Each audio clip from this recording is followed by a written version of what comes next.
When I first heard about the quotas, I was appalled. I got in law enforcement because I wanted to serve and protect, not be a bully. You're way beyond encouraging productivity at this point. Now you're encouraging police officers to act unlawfully. Auburn, Alabama is home to sprawling plains, the Auburn University Tigers, and a questionable police force. After the arrival of a new police chief in 2010, the department entered an era of ticket quotas, a common thread tying Auburn PD to other departments in Alabama and even nationwide.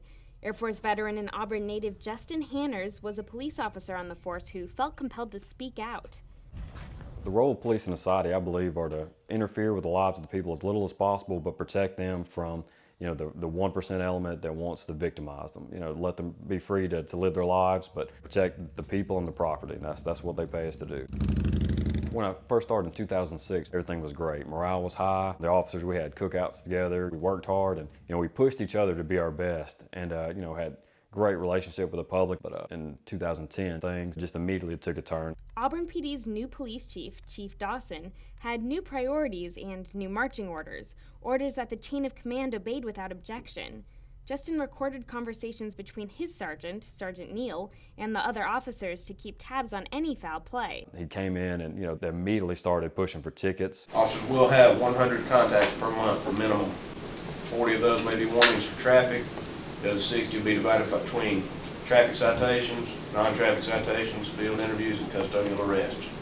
Do not be the one that does not get 100. That's 72,000 contacts a year in like a 50,000 person town. One thing Sergeant Neal did was the rod and the carrot method. If you didn't get the number of tickets he wanted, if you didn't get the 100 contacts, you get mandatory overtime, you get written up. But if you did do well, the officer who wrote the most tickets and the one that came in second were given gift cards for like steak dinners and things like that. Quotas pervert police priorities. Bradley Balco is an investigative journalist for the Huffington Post and author of the new book, Rise of the Warrior Cop. He says that these quotas are an invitation to corruption and bad policing. There's going to be a strong incentive for police officers maybe to find offenses where they didn't exist. Sergeant Neal started instructing me and my partner to arrest people that we didn't feel like had broke the law. Stay active at Saturday night. Right here, let's make some contact, put my ass in jail, buy some tickets, and all that neat fun stuff that we signed up to do when we signed up for this job. It was one, I think it was maybe a Friday or Saturday night, one of the big bar nights. We saw a guy walking on the sidewalk.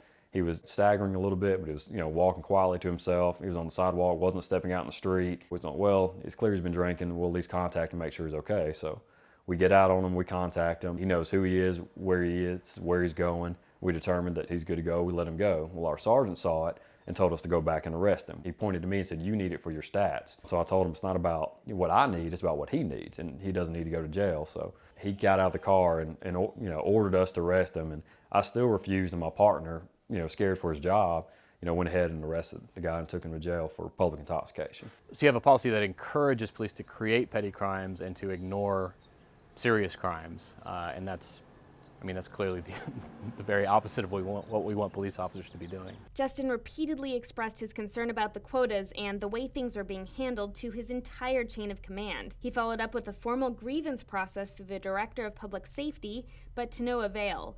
The director said that these requirements were necessary for increasing productivity. You have to question the leadership there if officers need to have that sort of incentive just to perform their jobs. I think personally that it's revenue driven. At the same time that they're trying to raise property taxes, at the same time they're trying to raise sales taxes, they're pushing us to get more tickets. And they're telling us they don't want these little fix-it tickets. They tell us that they want, quote, meat tickets, something with a fine. They'll look over your traffic log, and if you've got a bunch of low fine or no fine tickets, they're going to tell you to switch and do more speeding, more red lights, more things like that. There's not that many speeders. There's not that many people running red lights to get those numbers. So what officers do is lower their standards. When you're issuing citations, you're forcibly taking money from people, from citizens, and you're putting points on their driving records. You're inhibiting their freedom in a lot of ways. These kind of policies, the ticket quotas and the heavy-handed enforcement, will affect the lower income populations the most. When you write somebody $2 or $3 $164 tickets in a month, they've got to make some choices that month. That's groceries. That's maybe food or clothes for kids. That might be car or house payment. It wasn't long before Justin had to start worrying about his own finances after the department made it clear that if he continued to speak out, it would cost him his job. During the grievance process, they try to squash it on technicality. They try to talk me out of it, try to buddy up with him to get it to drop it. Then once all else failed, they started threatening my job and my career, warned me that there'd be consequences for doing this. I had no intention of dropping. At this point, I had no choice. I had to keep going forward, and if I stopped it, nothing would have changed. That just would have been another, minor hiccup. Justin was fired, and while the department declined Reason TV's request for information on the case, Justin says he was ultimately fired for violating a gag order. Okay. When they called me and fired me, the first thing that went through my mind was my kids. I'm the primary breadwinner. I don't know how the bills are going to get paid, and I didn't know what I was going to do as far as a new career. All my eggs were in this law enforcement basket. It's what my calling was. It's what I've always wanted to do. Justin hasn't found a new job. He's currently looking for a lawyer to take up his case and sue the department. Though after reaching out to the Police Benevolent Association for guidance, he found out that his grievances were actually pretty common. They're like, basically, here we go with this again. It's a problem in more places than Auburn. This is a frequently occurring thing, and it's a battle with a lot of different officers and departments. While Justin will continue his battle on the legal front, he thinks that the fastest way to get the city back on track is public accountability. Once the people know they can hold their elected officials accountable, and then it'll change. Officers have tried for years to change it from the inside, and they're either forced out or just leave from frustration.